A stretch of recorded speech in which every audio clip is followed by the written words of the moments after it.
आज यस भिडियोमा हामी एउटा घरको नक्सा हेर्छौँ। यो घरको नक्साको डाइमेन्सन हो 23 बाइ 40 को एउटा घरको नक्सा हो, जसमा दुईटा बेडरुम, तीनटा बेडरुम छ र एउटा किचन छ र एउटा लिभिङ हल, एउटा टोयलेट एन्ड बाथ एरिया हो।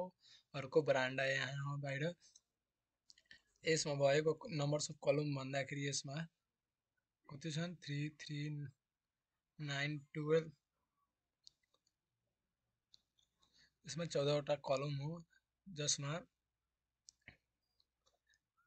आउटर वाल र इनर वाल, आउटर वालको साइज 9 इन्च हो र इनर वालको साइज हो 5 इन्चको वाल हो। यसमा भएको ढोकाको साइज, प्रत्येक ढोकाको साइज 3 फिट इन्टु 7 फिटको ढोका र टोयलेट ढोकाको साइज हो 2.5 फिट इन्टु 7 फिटको टोयलेटको ढोकाको साइज हो। र अर्को यहाँ बेडरुमको साइज भन्दाखेरि बेडरुमको साइज 10.5 बाइ 12 को एउटा बेडरुम हो। यो 10.5 बाइ 12 को बेडरुम हो र अर्को यो 10.5 बाइ 12 को यो बेडरुम हो। टोयलेट बाथ एरिया भन्दाखेरि यो टोयलेट बाथ एरिया 6 बाइ 4 को एउटा टोयलेट एरिया हो, टोयलेट बाथ एरिया। अर्को बेडरुम भन्दाखेरि यो तेस्रो बेडरुम पनि 10.5 बाइ 12 को एउटा बेडरुम हो।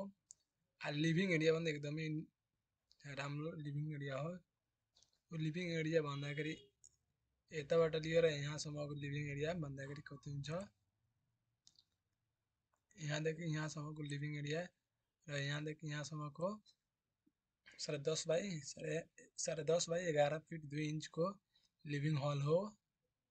अर्को यहाँ किचनको साइज भन्दाखेरि 10.5 बाइ 9 फिट 1 इन्चको किचन हो। र बरान्डा 10 फिट 6 इन्च इन्टु 10 फिटको बरान्डा हो। र यसको फेसिङ भन्दाखेरि घरको इस्ट तर्फको फेसिङ हो घरको। यसको ग्राउन्ड फ्लोर एरिया भन्दाखेरि 1035 स्क्वायर फिट यसको एरिया हो। र यसमा स्टेयरकेस एकदमै स्टेयरकेसको ल्यान्डिङ एरिया भन्दाखेरि 3 बाइ 6 को ल्यान्डिङ एरिया हो। यसमा स्टेपको 11 इन्च ट्रेड हो, राइजर हो 6 इन्च राइजर हो। यो यहाँ डोर हो, यो डोर हो, यो पनि डोर हो, यो डोर हो। यो प्रत्येक डोरको साइज यसैमा। र यो मेन डोर हो, यो मेन डोर।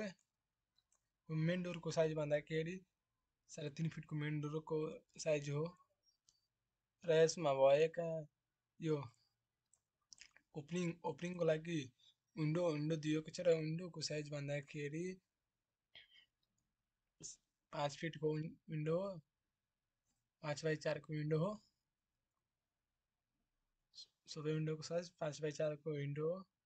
र यसमा भेन्टिलेसन, टोयलेटको लागि भेन्टिलेसन भन्दाखेरि यहाँ 2 फिटको 2 बाइ 2 को टोयलेट बाथको लागि भेन्टिलेसन हो। र सबै विन्डो यहाँ यो पनि विन्डो 5 बाइ 4 को हो, सबै 5 बाइ 4 को विन्डो हो। एउटा यसमा सर्कुलर कलम हो, एस्थेटिक डिजाइनको लागि यसमा एउटा सर्कुलर कलम हो। एकदमै यो निकै एकदमै राम्रो हो र एउटा भिलेजमा बनाउन सक्ने एउटा घर हो।